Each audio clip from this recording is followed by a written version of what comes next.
Assalamu alaikum, ladies and gentlemen. I'm Dr. Maimuna Khan from Armed Forces Bone Marrow Transplant Center, and I'm your moderator for this session on an industrial talk.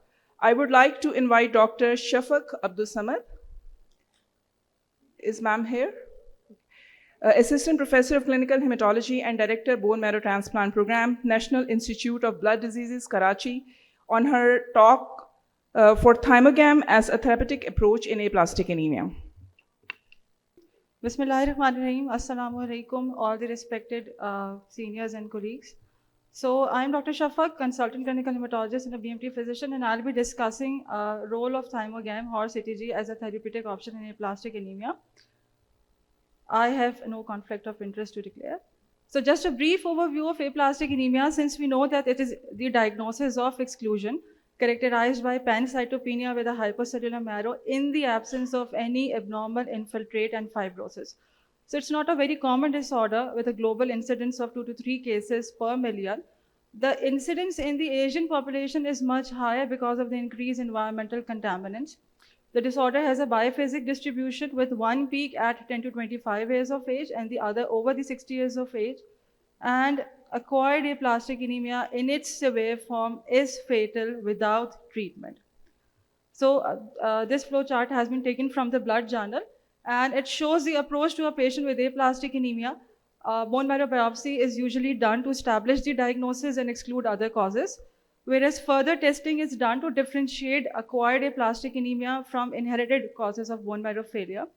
And as soon as a diagnosis of aplastic anemia is made, HLA typing should be done at the time of diagnosis. And depending upon your patient, availability of sibling donor, age of the patient, and the presence of comorbs, treatment is chosen between bone marrow transplant and immunosuppressive therapy. And since we know that bone marrow transplant is the only curative option for this disorder, but in the absence of donor and if the patient is transplant ineligible because of the age and comorbs, so immunosuppressive therapy then remains the standard therapeutic option for this group of patients. So we know that the pathophysiology of aplastic anemia is immune mediated, and how is this immunosuppressive therapy working here? So ATG contain such antibodies which specifically targets the T cells, and T cells are the primary mediator of attack in all this process.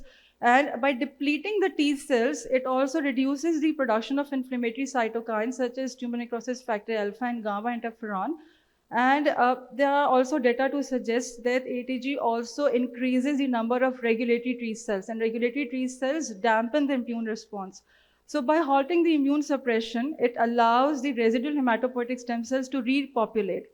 And a cyclosporin is usually given in combination with ATG because it is blocking the interleukin 2 production, and in turn, it is reducing the expansion of cytotoxic T cells.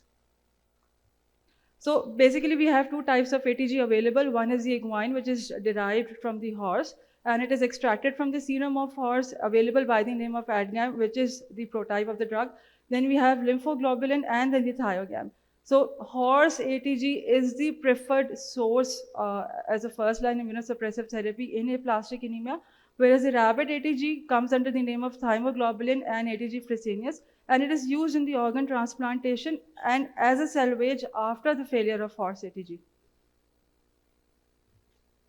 So the combination of horse ATG and cyclosporin has shown a very good result. So this has been labeled as the standard immunosuppressive therapy indicated in non-severe aplastic anemia when the patient is transfusion dependent, when the patient is bleeding, or the lifestyle activity is affected by recurrent infection. Whereas a combination of horse ATG with cyclosporin and anitrambopag is indicated in severe and very severe when you don't have a matched sibling donor. And the matched sibling donor is there, but the patient's age and the comorbs makes him ineligible for transplant. Sorry. So the standard dose of Thymo is reported. The cumulative dose is 160 mg per kg, that is 40 mg per kg per day given 4 doses. And the same dose was found to be effective in the pediatric population. And cyclosporin is usually given with ATG at day 1 with a level to achieve trough concentration of about 150 to 200 microgram per liter. Test dose is usually given to see any anaphylactic reaction since it is derived from an animal. and the infusion is given over 12 to 18 hours. Prophylactic, antiviral, antibiotic, and antifungal should be administered according to the local policy of the hospital, and platelets are usually given to maintain a count above 20. So this is a response criteria which is used to assess the severity, to assess the response of immunosuppressive therapy. So the criteria of complete response remains the same for both severe and non-severe. That is the normalization of hemoglobin concentration. ANC should be more than 1.5 and platelet count of more than 150. And the combination of complete response and partial response is termed as overall response. So various groups have published the results of immunosuppressive therapy in aplastic anemia.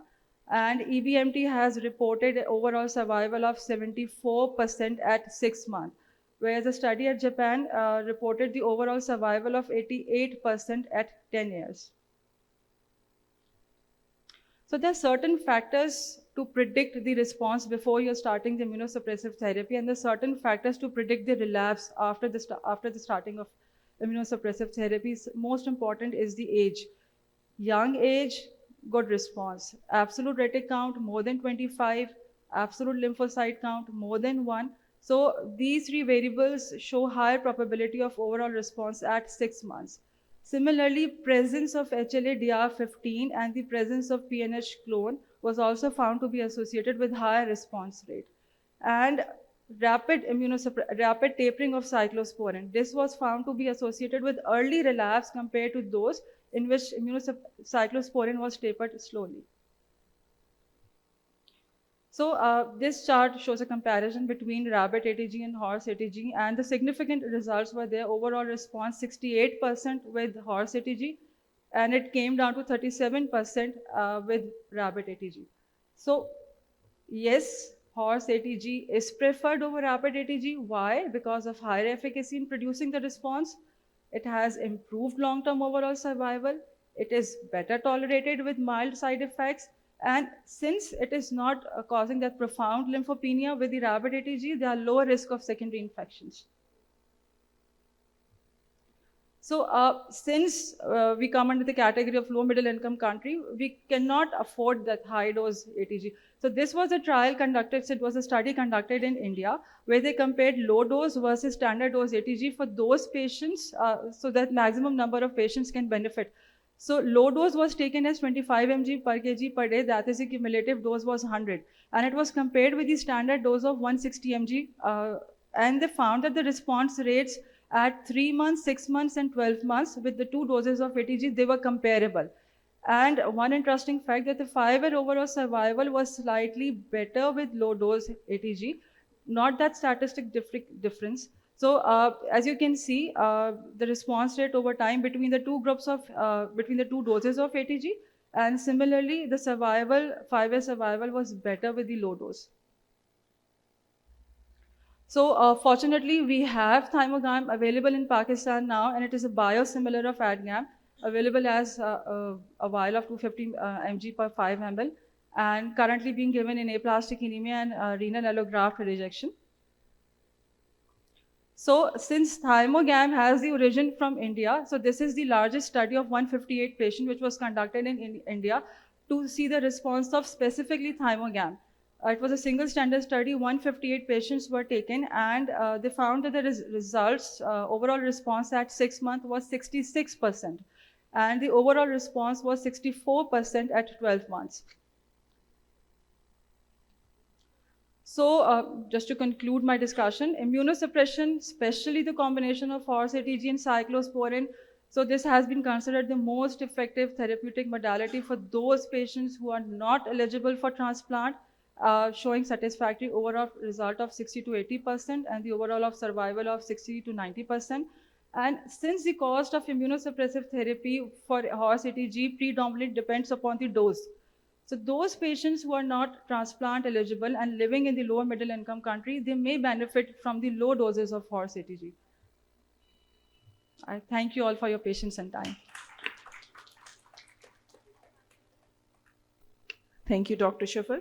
Now we have a coffee break of about 20 minutes. Our next session will start around 11:30 hours. It will be a free paper session. Thank you.